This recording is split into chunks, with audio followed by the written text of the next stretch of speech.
नमस्ते। आज हम बात करेंगे एक ऐसी जगह की जो सिर्फ एक पर्वत नहीं बल्कि एक पहेली है। एक ऐसा शिखर जो दुनिया का सबसे ऊंचा न होते हुए भी आज तक अजेय है। आज तक कोई उसे फतह नहीं कर पाया। ये सिर्फ पत्थर और बर्फ का पहाड़ नहीं है। ये आस्था, रहस्य और एक दिव्य शक्ति का केंद्र है। तो चलिए कैलाश पर्वत के इस रहस्यमयी सफर में और गहराई से उतरते हैं। जरा इस हैरान करने वाली बात पर गौर कीजिए। एक तरफ है माउंट एवरेस्ट, 8,848 मीटर ऊंचा, जिस पर 8,000 से ज्यादा बार चढ़ाई हो चुकी है।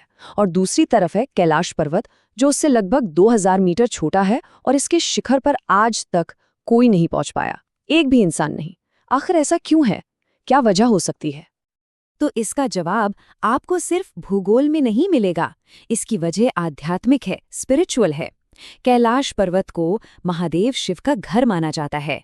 विष्णु पुराण में भी लिखा है कि ये वही दिव्य स्थान है जहां से भोलेनाथ पूरे ब्रह्मांड को, पूरे यूनिवर्स को चलाते हैं। इसे स्वर्ग का दरवाजा और धरती का सेंटर पॉइंट भी कहा गया है।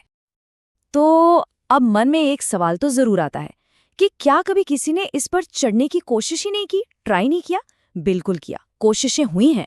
लेकिन उन कोशिशों का जो अंजाम हुआ ना, उसने इस रहस्य को और भी ज्यादा गहरा कर दिया है। आइए देखते हैं कि उन लोगों के साथ आखिर हुआ क्या था।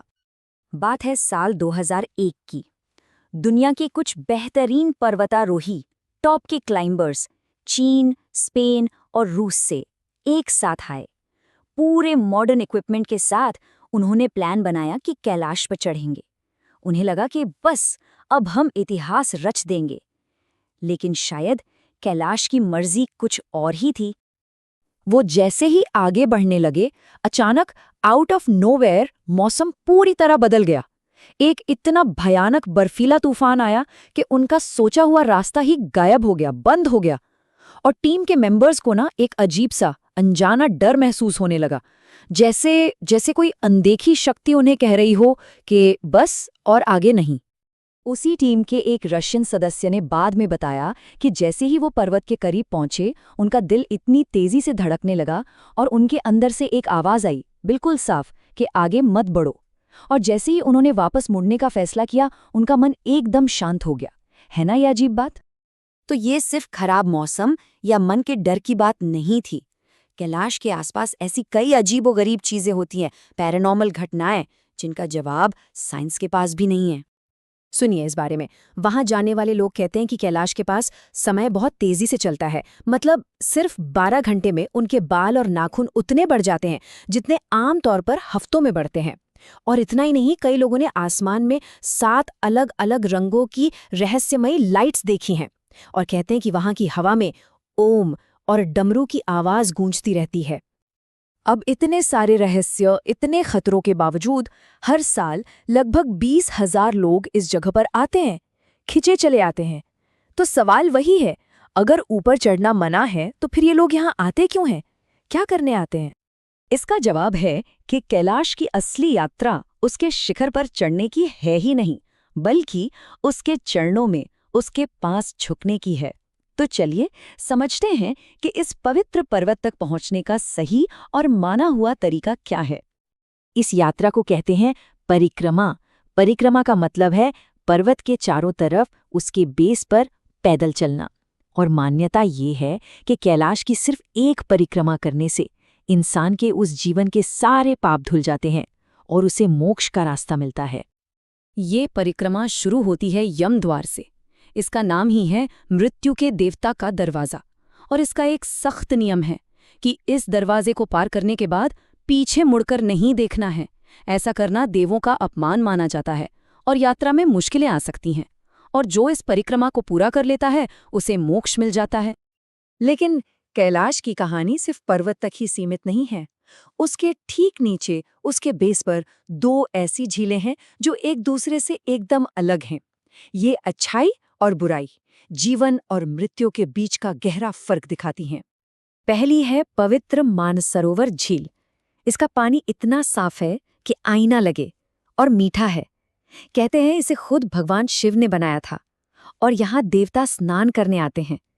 जो लोग यहाँ गए हैं वो कहते हैं कि यहाँ एक ऐसी शांति है, ऐसी पॉजिटिव एनर्जी है जिसे सिर्फ महसूस किया जा सकता है।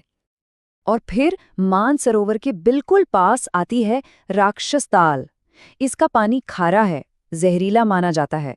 इसके आसपास आपको कोई जीव जंतु नहीं मिलेगा।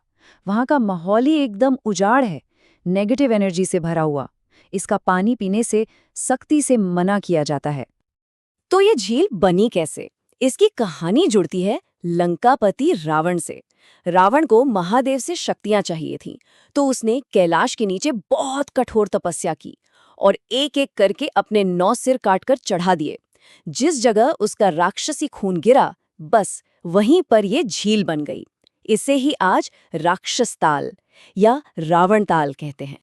तो सोचिए, कैलाश की ये पूरी यात्रा, ये परिक्रमा, ये 2 बिल्कुल अलग झीलें, इन सब का असली मतलब क्या है?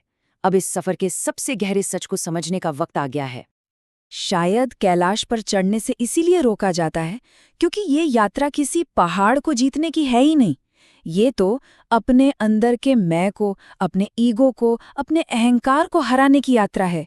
ये पूरी भक्ति के साथ उस दिव्य शक्ति के सामने सिर झुकाने की यात्रा है। तो आखिर में सवाल यही है, असली जीत क्या है? किसी चोटी पर झंडा फहराना या अपने अंदर की शांति और उस दिव्य अनुभव को पा लेना? कैलाश हम सबको यही सोचने पर मजबूर करता है। कैसी लगी कहानी? मजेदार ना? ऐसी ही और रोचक और मनोरंजक कहानियां सुनने के लिए सुनो कहानियां के सब्सक्राइब बटन को अभी दबा दें। वीडियो को लाइक और शेयर करना मत भूलें, वरना कहानियों का मजा आधा रह जाएगा। अगली कहानी में फिर मिलते हैं। धन्यवाद।